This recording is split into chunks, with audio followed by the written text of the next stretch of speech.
Crafty കലവറയുടെ പുതിയ വീഡിയോയിലേക്ക് എല്ലാവർക്കും സ്വാഗതം. നമ്മൾ ഇന്നൊരു വാഷിംഗ് മെഷീൻ എങ്ങനെ എളുപ്പത്തിൽ ക്ലീൻ ചെയ്യാന്നുള്ളൊരു വീഡിയോ ആണ് നമ്മൾ ചെയ്യാൻ പോണത്. അപ്പോൾ ആ ഒരു വാഷിംഗ് മെഷീൻ്റെ ഉൾഭാഗം കാണുമ്പോൾ തന്നെ നമുക്ക് ഏറെക്കുറെ മനസ്സിലാവും അത് എത്രത്തോളം അഴുക്ക് പിടിച്ചതാണ് എന്നുള്ളത് നമുക്ക് മനസ്സിലാവും. അപ്പോൾ ആ അഴുക്ക് എങ്ങനെ എളുപ്പത്തിൽ കളയാന്നുള്ളൊരു വീഡിയോ ആണ്. മാത്രമല്ല, ഇത്തരത്തിൽ കറ പിടിക്കാനുള്ള കാരണം നമ്മൾ ഉപയോഗിക്കുന്ന ബോർവീലർ വാട്ടറിൻ്റെ ഒരു കളറ്, അതാണ് ഏറ്റവും കൂടുതൽ നമുക്ക് ഇതിൻ്റെ ഒരു മഞ്ഞ കളർ വീണ് ഫെയ്ഡ് ആവാനുള്ള കൂടുതൽ ചാൻസ് വരുന്നത്. ആദ്യം തന്നെ ചെയ്യേണ്ടത് ഒരു സ്റ്റാറിൻ്റെ സ്ക്രൂ ഡ്രൈവർ എടുത്തിട്ട് ആ വാഷിംഗ് മെഷീൻ്റെ ഉൾഭാഗത്ത് വരുന്ന ആ ഒരു പങ്ക പോലത്തെ ഭാഗം നമ്മൾ ആദ്യം തന്നെ അഴിച്ചെടുക്കണം.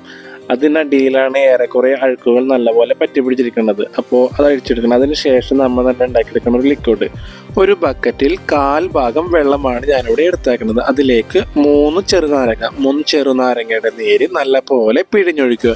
ഇനി വേണ്ടത് 3 ഷാമ്പു, ₹1 വില വരുന്ന ക്ലിനിക് പ്ലസിൻ്റെ 3 ഷാമ്പുവും, പിന്നെ നമ്മൾ അടുക്കളയിൽ പാചകത്തിനെല്ലാം ഉപയോഗിക്കുന്ന വിനാഗിരി, അച്ചാറെല്ലാം ഇടാൻ ഉപയോഗിക്കുന്ന വിനാഗിരി, പിന്നെ വേണ്ടത് പാത്രമെല്ലാം കഴുകാൻ ഉപയോഗിക്കുന്ന സബീന പൗഡറും, നമ്മൾ ഡ്രസ്സിൻ്റെ കരിമ്പനെല്ലാം കളയാൻ ഉപയോഗിക്കുന്ന ക്ലോറിനും. ഈ 5 കൂട്ടം ആണ് നമ്മൾ എടുത്തേക്കേണ്ടത്. ഈ 5 കൂട്ടം നല്ലപോലെ മിക്സ് ചെയ്തെടുക്കുക. നിശ്ചിതമായ അളവൊന്നും നമ്മൾ എടുത്തിട്ടില്ല, നമ്മൾ ഏറെക്കുറെ കുറച്ചെന്ന രീതിയിലാണ് നമ്മൾ എടുത്തേക്കുന്നത്. ക്ലോറിനെല്ലാം ഒരു 1/4 ഭാഗം മാത്രമേ നമ്മൾ എടുത്തിട്ടുള്ളൂ. ഇനി നമ്മുടെ ആ വാഷിംഗ് മെഷീൻ്റെ ഉള്ളിലേക്ക് നമ്മൾ ഉണ്ടാക്കിയെടുത്ത ആ ഒരു ലിക്വിഡ് ഒരു സ്ക്രബ്ബർ വെച്ച് നല്ലപോലെ കഴുകിയെടുക്കുക. നമ്മൾ ജസ്റ്റ് ഒന്ന് അതിട്ട് ഉരക്കുമ്പോൾ തന്നെ ഏറെക്കുറെ അതിലെ അഴുക്കുകൾ നല്ലപോലെ ഇളകുന്നുണ്ടെന്ന് നമുക്ക് മനസ്സിലാവും. വാഷിംഗ് മെഷീൻ്റെ ഉൾഭാഗം ഇത്രയധികം കറ പിടിക്കാനുള്ള കാരണം നമ്മൾ ഉപയോഗിക്കുന്ന വെള്ളത്തിൻ്റെ ഉണ്ടോ. അപ്പോൾ ബോർവീലർ വാട്ടർ ആയതുകൊണ്ട് കറ നല്ലോണം പിടിക്കും. മാത്രമല്ല, ഒരു വാഷിംഗ് മെഷീൻ ഒരു 2 മാസത്തിനെങ്കിലും ഒന്ന് കഴുകുന്നത് നല്ലതാണ്. അധികം കറിയില്ലാണ്ട് അപ്പോൾ അത് പോയി കിട്ടുകയും ചെയ്യും. ഇപ്പോൾ ഇത് നല്ലപോലെ ഇതിൽ കറ പിടിച്ചിട്ടുണ്ട്. ഇതിപ്പോൾ 2 മാസത്തെപ്പോഴും കഴുകിയിട്ടില്ല എന്നുള്ളത് നമുക്കിതിൽ വ്യക്തമാകും. അപ്പോൾ ഇടയ്ക്കൊന്ന് കഴുകുക എന്നുള്ളതൊരു നല്ലതാണ്. അപ്പോൾ നമ്മൾ ഉപയോഗിക്കുന്ന ഡ്രസ്സും നല്ലപോലെ വൃത്തിയായി കിട്ടും. അപ്പോൾ നമ്മൾ ആ ഒരു വാഷിംഗ് മെഷീൻ്റെ ആ ഒരു സൈഡ് നമ്മൾ കഴുകിയെടുത്ത്, ആ സൈഡ് കഴുകിയെടുത്തപ്പോൾ തന്നെ ആ ഒരു വെള്ളത്തിൻ്റെ കളർ കണ്ടാൽ മനസ്സിലാവും എത്രത്തോളം അഴുക്ക് ഇളകി എന്നുള്ളത്. അതുപോലെ തന്നെ നമ്മൾ പുറം ഭാഗത്തും നമ്മൾ ഉണ്ടാക്കിയെടുത്ത ആ ഒരു ലിക്വിഡ്, അത് വെച്ച് നമ്മൾ പുറം ഭാഗവും കഴുകിയെടുത്ത ആ ഒരു വാഷിംഗ് മെഷീൻ കാണുമ്പോൾ തന്നെ മനസ്സിലാകും ആ ഒരു സൈഡെല്ലാം നല്ലപോലെ അഴുക്ക് പിടിച്ചിട്ടുണ്ടെന്നുള്ളത്.